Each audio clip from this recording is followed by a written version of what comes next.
course, the aftermath, the carcass, the very juicy turkey, plates, what's left, all the things I have to clean, and the dishes. Everything has to be cleaned, but it was delicious.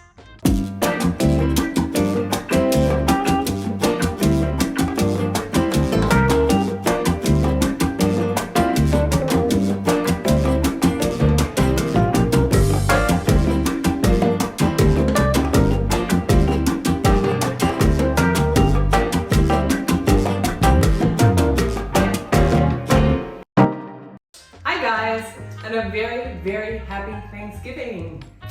Welcome to my channel and my very first ever episode of A Bit of Cooking. I thought, what not a better way to start this series than with some Thanksgiving recipes. I love to cook, and I'm going to be showing you how I make my turkey, how I make my dressing, my homemade cranberry sauce, my famous sweet potato casserole with the crumble, delicious crumble topping, and there is a little bit of a gravy tutorial in this video. But because my dressing is made with cornbread, I always bake my cornbread the day before, get it all seasoned up with the right herbs, that everything can seep in overnight and make the cornbread a lot more flavorful. So let me get you started and caught up what I've done so far.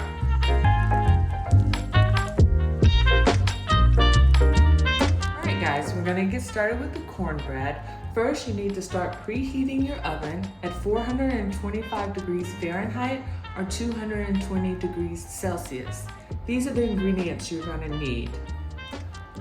1 1/4 cup of all-purpose flour, 1 cup of yellow corn meal, 4 tablespoons of sugar, 4 1/2 teaspoons of double-acting baking powder, 1 teaspoon of salt, 2 eggs, a cup of whole milk, or a cup of half and half. I usually make my own with a 1/2 cup of milk and a 1/2 cup of cream. Then you need a 1/2 cup of melted butter, but cooled down. Okay, let's start mixing ingredients. First, you want to take a large bowl with a sifter, and you want to sift all of your dry ingredients.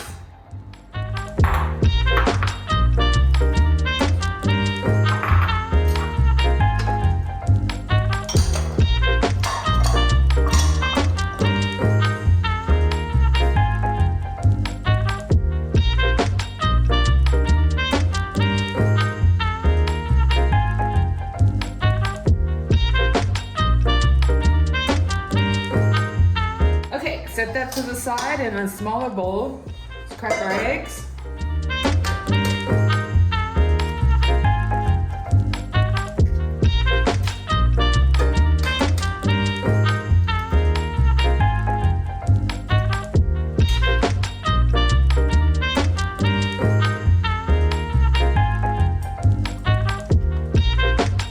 Beat your eggs.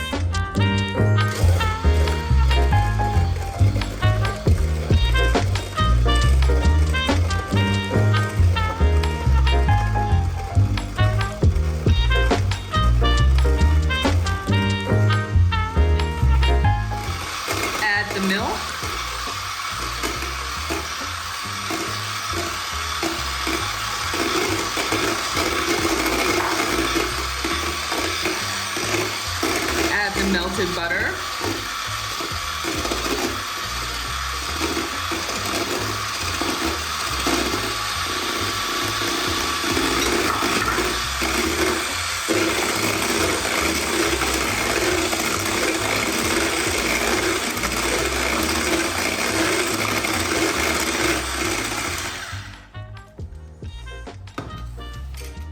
Okay, and then we're just gonna stir in the liquid to the dry. You don't want to mix, you just want to stir it in.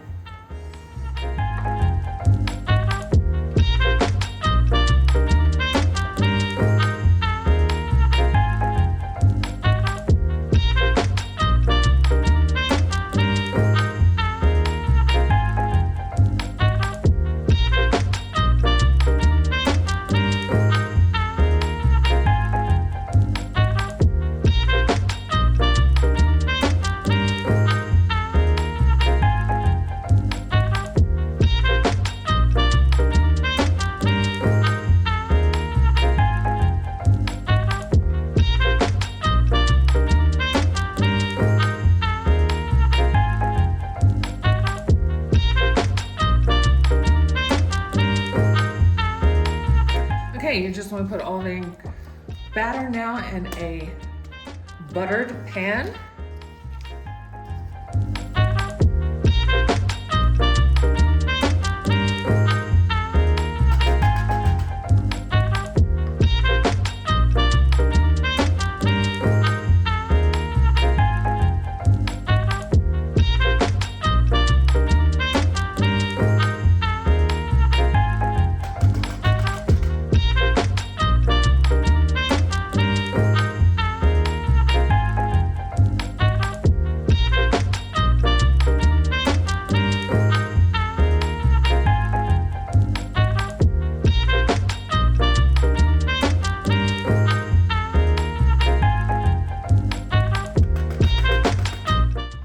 Always shake your pan.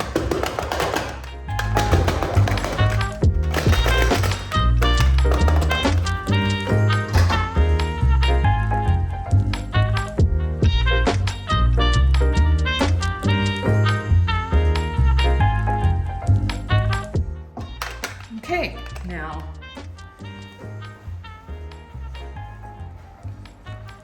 up in the oven for 25 minutes.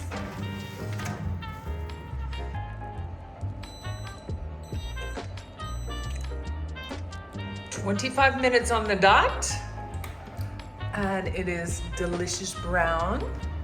I'm gonna take it out, set it over here on the counter, and let it cool off. Okay guys, now it's time to start cutting our fresh herbs, and please use fresh herbs. You'll need thyme, sage, marjoram, rosemary, and savory. And for my German-speaking followers, savory is Bohnenkraut. Okay guys, I have piece by piece with my hands just crumbled my cornbread. It's okay if you get some corner chunks in there. Just try to get it as fine as you can.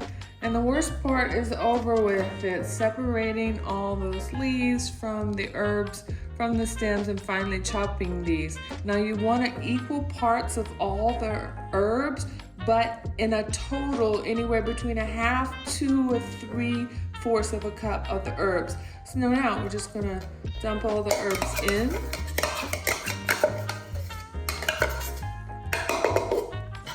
Stir them up.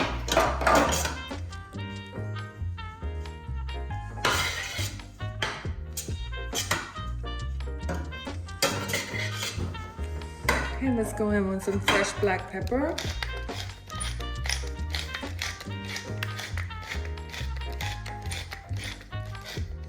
You can really be generous if you are a lover of pepper like we are.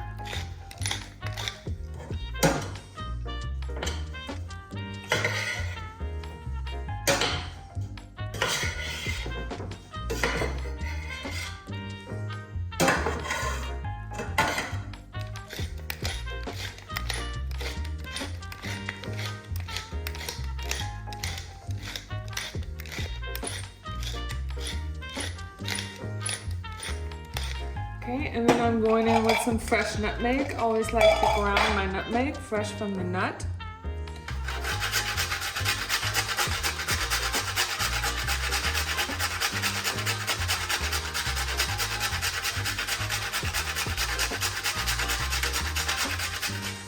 My husband can get a close-up of the nutmeg there. Probably about a teaspoon of nutmeg in there. Don't want to get too much nutmeg. And basically, I'm gonna let this sit overnight because I like the herbs to work into the cornbread. Makes it even more flavorable. I hope I said that right.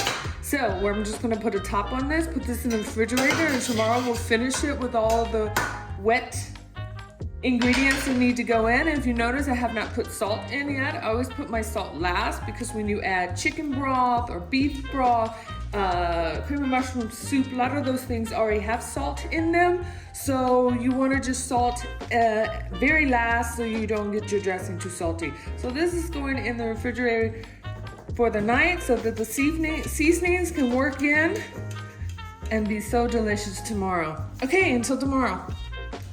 Okay guys, we're ready to put the dressing together, but have a little patience. because I want to show you some other things I did this morning. I baked my sweet potatoes to get them ready for the casserole, made the cranberry sauce, and I cooked my giblets. Okay guys, you want to make sure you puncture all your potatoes well with a fork.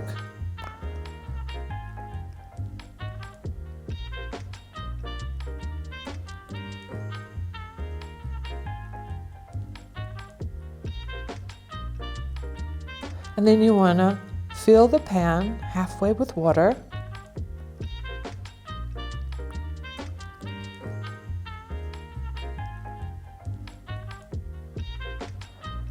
Then we're just going to cover the pan with aluminum foil, and it's going in the oven at 400 degrees Fahrenheit or 205 Celsius for about an hour.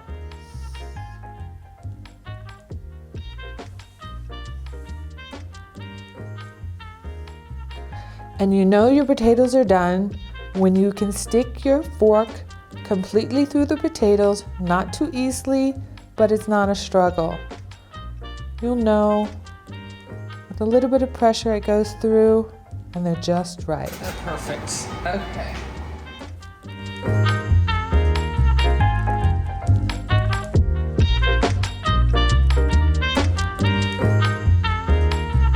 Okay guys, let's remove our potatoes from the oven.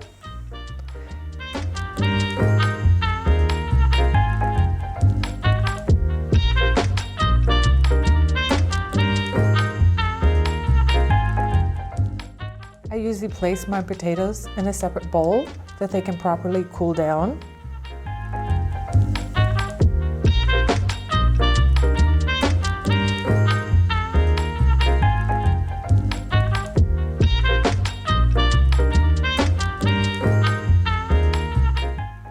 And then I usually shock them with a little bit of cold water. That helps that I am able to peel them later.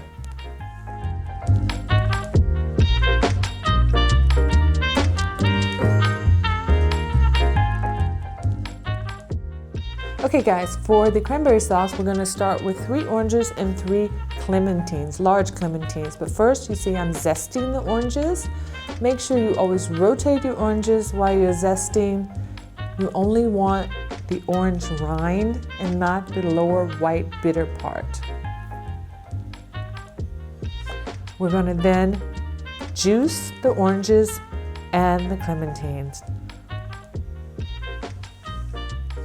Okay, I'm going to start here with 350 grams of cranberries. Then I'm going in with 2 cups of the fresh orange juice. I like combining oranges and clementines. I like to get the different flavor, but if you just want to use 6 oranges, that works well.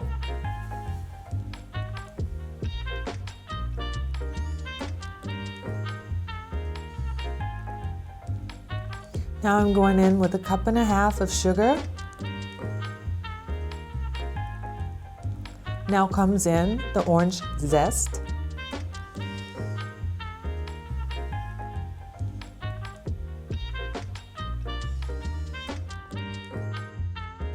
And surprisingly, we're going to put in some salt and pepper, about a teaspoon of each. Yes, salt and pepper, that helps balance out the sweet and sour taste of the cranberry sauce.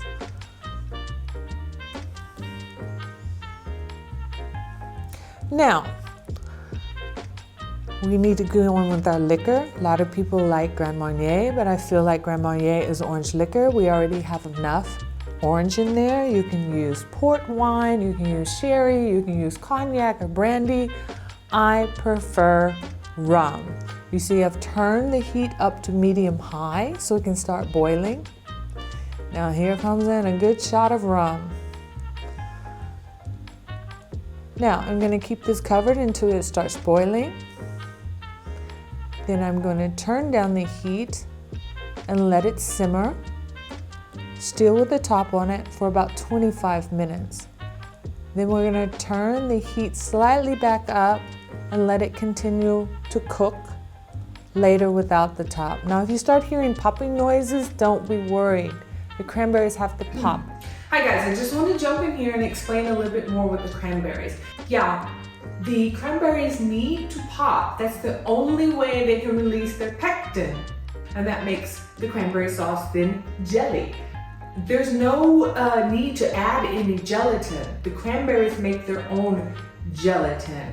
And I know I told you to bring it to a boil, cook it with the top on. After lowering the heat a little bit, simmer it about for 25 minutes. Then I turn the heat up a little bit more if it was needed and cook the rest of the time with the top off. I think I forgot to tell you that time in that phase with the top off is about 20 to 25 minutes. So the total cooking time of the cranberry sauce is about 45 to 50 minutes.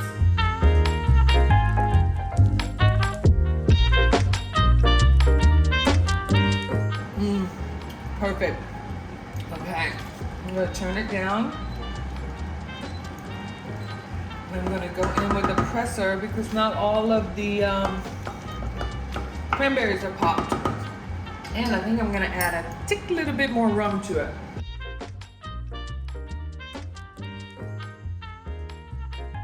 Pressing it through gently to make sure all my cranberries are popped.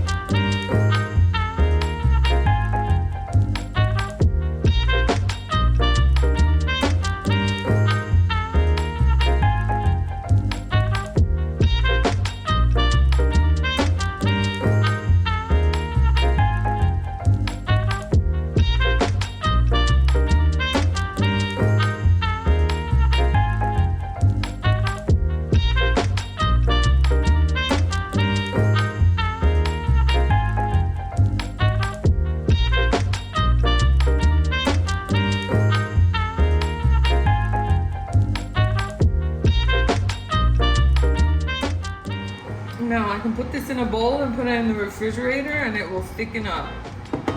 Cranberry sauce, finished. Okay guys, let's get those giblets cooking. We're gonna put all the giblets, including the neck, in a pan. I'm gonna go in with about a cup of turkey fond. If you can't find turkey, chicken broth or chicken fond will do as well. Going in with a cup of water. And those fresh herbs that I still have. We're gonna go in with some rosemary. Here we are with some sage, thyme, marjoram, and finally savory. Of course, we can't forget some fresh cracked pepper.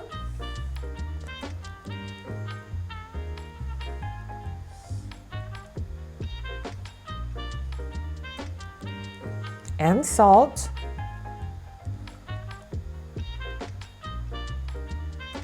Okay, I think I need a little bit more liquid to make sure all my giblets are completely covered in liquid. Maybe just a little bit more water. Okay, I'm gonna turn that on a medium heat and let them simmer for about 20 minutes covered.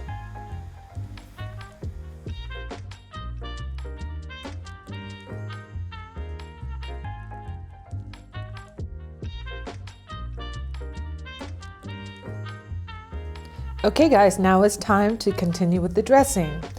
In a food processor, you need a half of a large onion, a whole medium large green pepper, and about 3 to 4 stalks of celery, not too thick, a little bit on the thin side.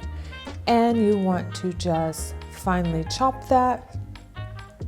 Chop it good, but not to it's a mush.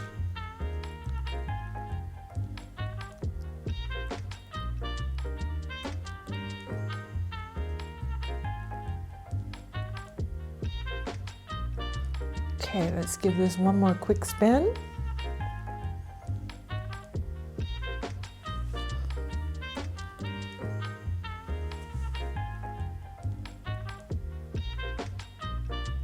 Okay, and then you're gonna saute this vegetable mixture in a whole stick of butter, along with 2 to 3 even 4 if you're like me and like a lot of garlic, cloves of garlic, until the vegetables become clear in appearance.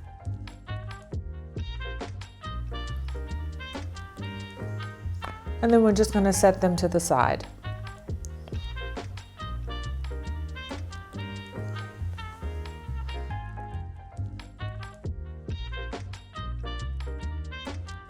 And while that's sauteing, you can cut 1 cup of apples, 1 cup of nuts. People usually prefer pecans and walnuts, but I don't like those nuts, so I use hazelnuts. And cut up your giblets and separate the meat from the neck and cut it as well. Okay guys, here are our sauteed vegetables. About 3 to 4 cans of your choice of fond or broth. 2 to 3 cans of mushroom soup, but I always have an extra one. Here's my cup of nuts and my cup of apples and my cut up giblets. Okay, I always slowly and little bit by little bit put in my ingredients just so I'm able to combine everything fully. And also when it comes to my liquid ingredients, little at a time so that my dressing doesn't get too soupy. Let's put in a little bit more of those sauteed vegetables. Stir everything up thoroughly. Okay, let's put in the rest of that turkey fond that I had.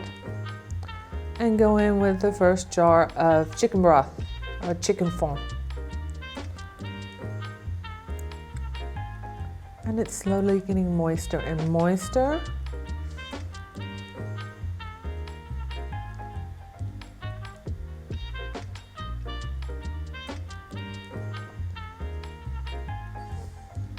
Okay, now it's time for a can of one of the mushroom soups. To have a little bit of flavor variety, I also bought a pfefferlinge mushroom soup, or pepperling, as it's called in English. We're gonna go with this first.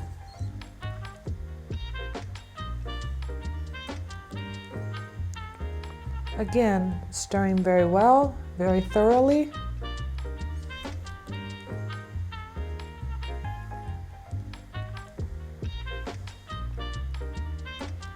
Okay, put in the last of those sauteed vegetables.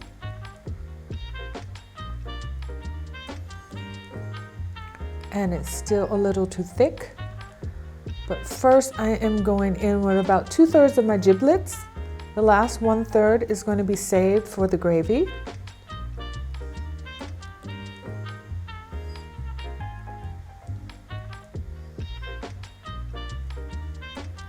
And that's why I alternate a liquid ingredient and a dry ingredient, so I can slowly see how liquid it's becoming. I can go in now with a little bit more of my chicken broth.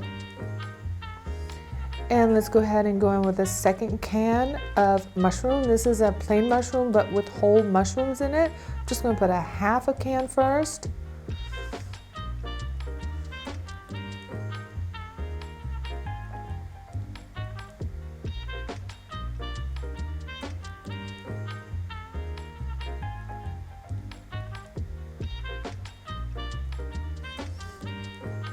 Okay, you see I don't want it to be too wet, but it has to be a good cake, batter consistence. But let's put in the rest of our dried ingredients, the apples. Okay, but before the nuts, I think I am going to put in the rest of that second can of mushroom soup.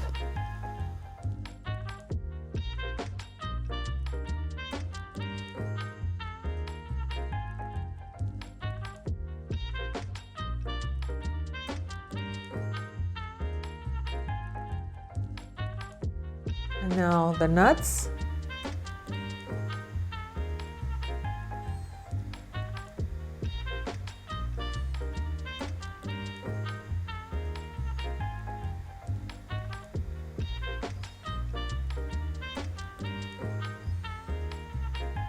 Okay, it's a good consistency, but you use a little bit more of the broth.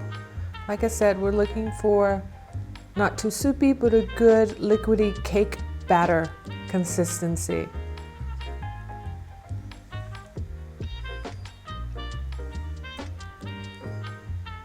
Okay, I think that's good. Now we just need to do the last of the seasoning, meaning pepper.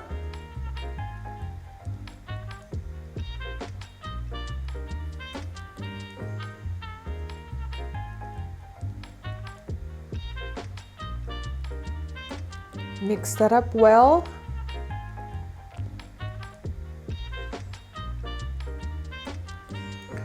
And then now it's time for a taste test to see how much salt I need to add.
Okay, we're gonna put now the batter in a lightly greased pan or a good non-stick pan if you have one. And this is going in the oven at 425 degrees Fahrenheit or 220 degrees Celsius for about 40 to 50 minutes, depending on how deep your pan is. And don't worry if the dressing looks a little still liquidy when you bring it out. It does thicken up as it cools. We want dressing that we can scoop out and not slice.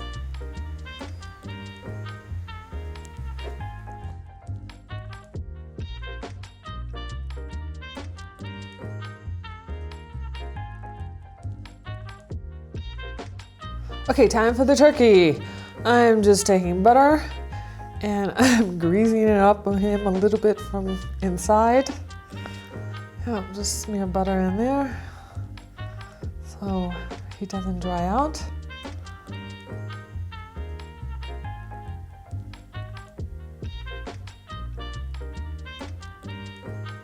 And those herbs from before, the big leaves, combination of all the herbs, just stuffing them in there. The butter helps that everything sticks in there. Be very generous with the herbs.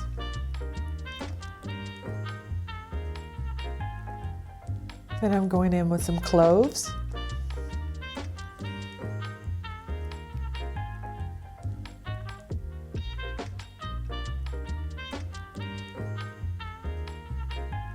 And I have a combination of garlic, chopped up apples, chopped up bell pepper and onions, and also celery. And I'm just stuffing as much as can fit in there to the top.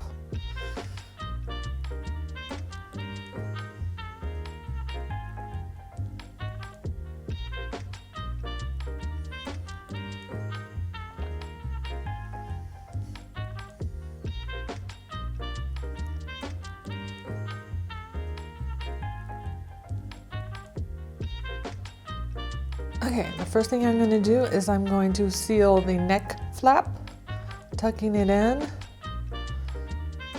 going in with the skewer, and pinning this closed.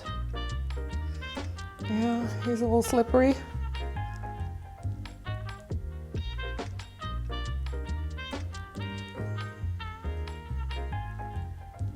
And got it in. Okay, let's close up the bottom.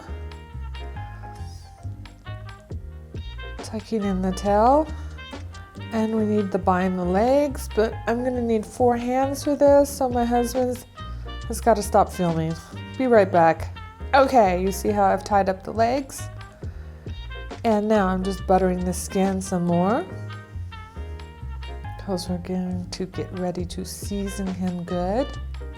In the meantime, those herb leaves that were whole that I stuffed inside of him, I've chopped up a little bit.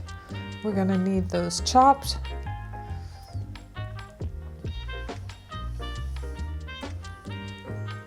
Okay, going in with salt and pepper.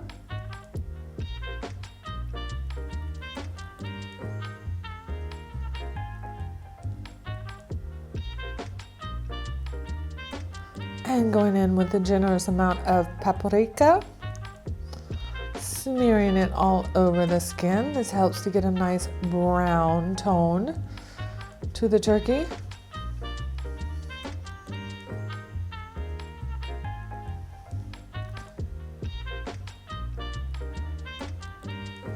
And then a generous portion of those chopped herbs I'm smearing into the skin also.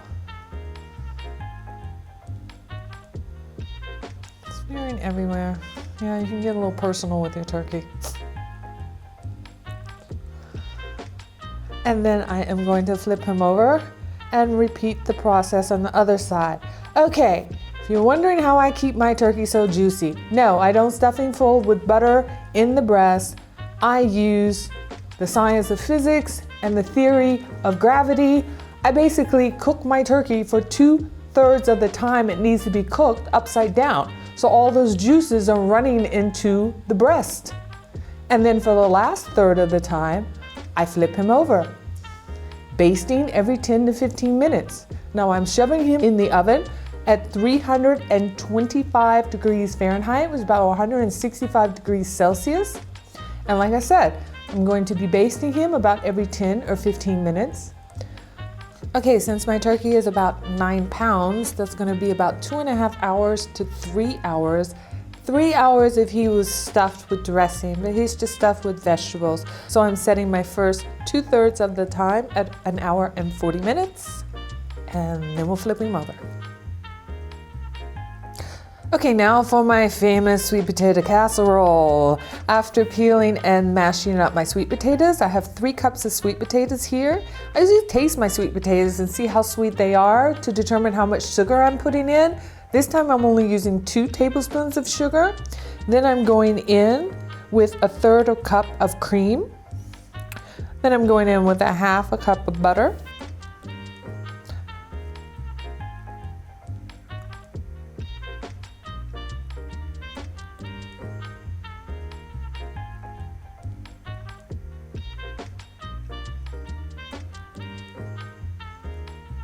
Then I'm going to need 1 teaspoon of vanilla extract. And the last 2 ingredients are 2 eggs.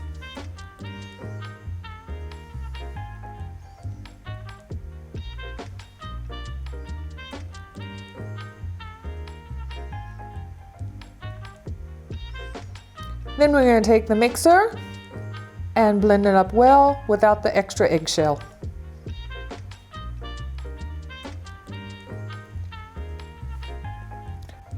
And then we're just going to set that to the side while we prepare the topping.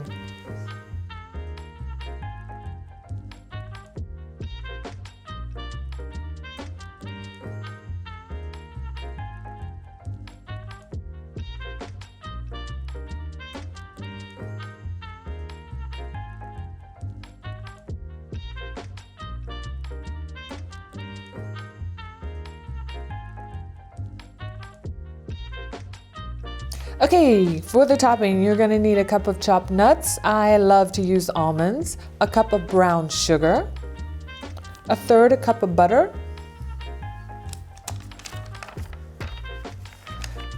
and 1/3 a cup of all-purpose flour.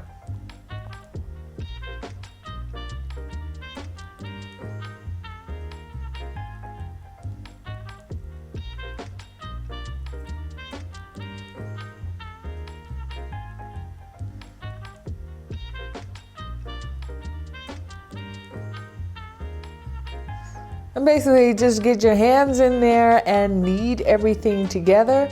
making sure that the butter, nuts, flour, and brown sugar bind all together to make a nice crumble topping.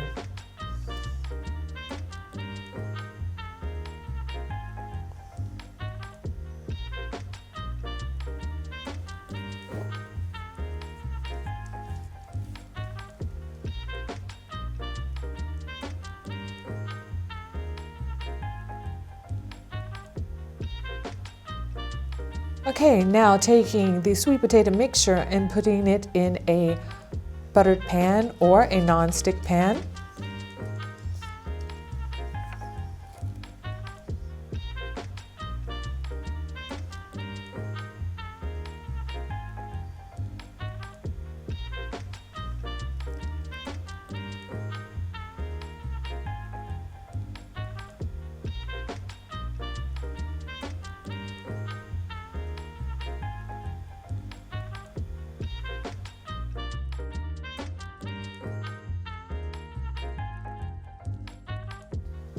And then we're just going to sprinkle the topping over, covering the whole mixture.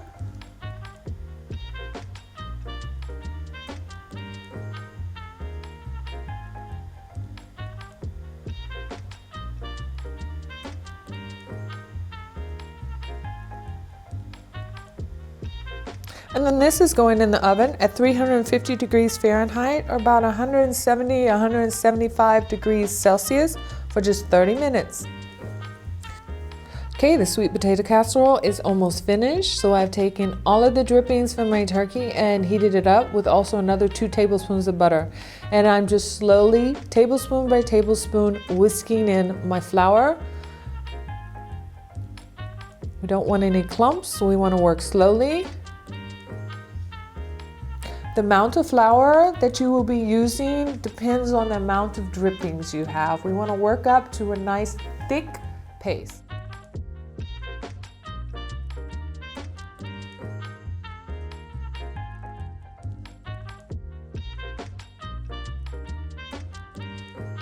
In the end, I ended up using about 4 tablespoons of flour. Like I said, you want to get a nice thick pasty consistency, but not too thick, not brick hard.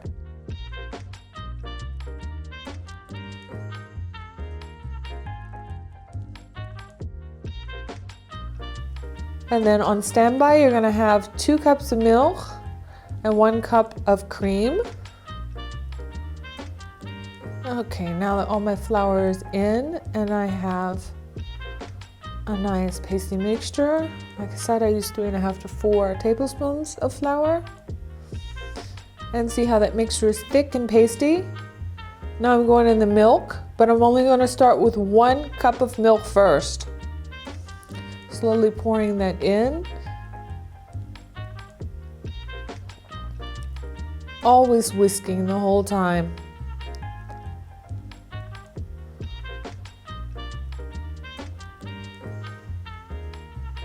Okay, once that's mixed up good with the milk, this is when you can go in with your cup of cream. 1/2 cup first, so you can mix everything thoroughly. Turning it up just a little bit because of all the cold ingredients I'm putting in there. I want it to continue cooking at a higher heat.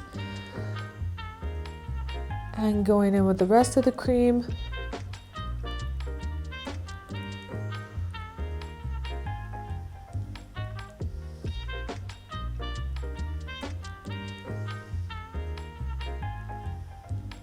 Okay, I'm going in with a little bit more of my milk.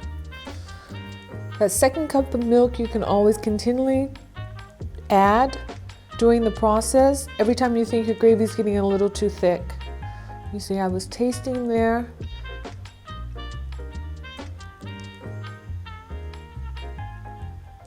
Because now I'm ready to go in with my seasoning. Going in with my fresh cracked pepper.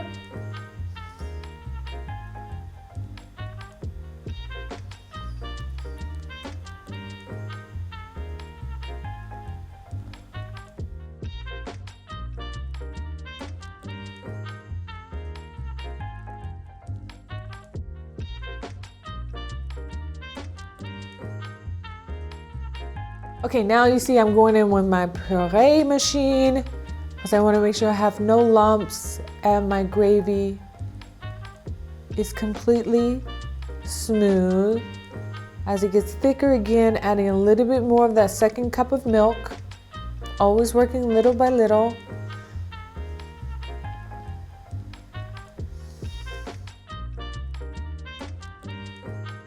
Now I have a very smooth gravy.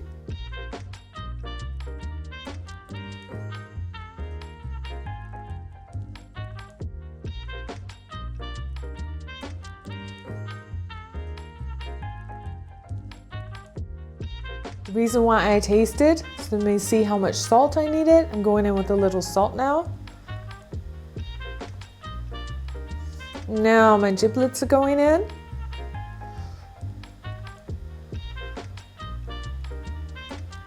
And you guys, basically that gravy is ready to go.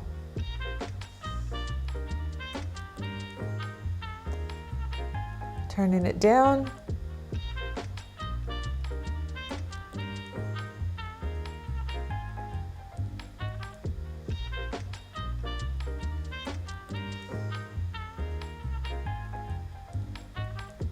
Finished.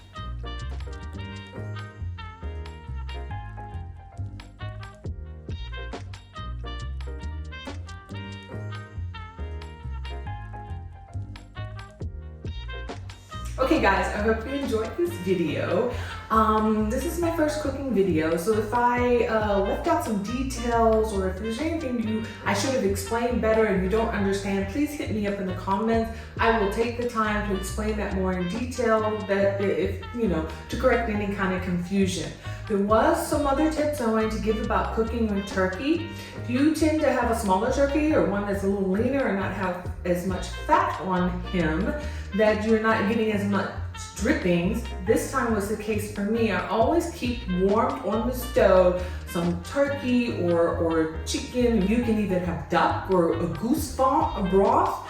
I mean, it's the same juices, it's just from another bird, from another time, but it works just as well to baste your turkey with it to help give you more drippings and more juice that is coming from your turkey. Yeah, of course you can use butter to baste your turkey, but I would be a little bit careful using too much butter. The butter can cause the skin of your turkey to brown too quickly and to burn. So that's why I prefer using some kind of broth or foam.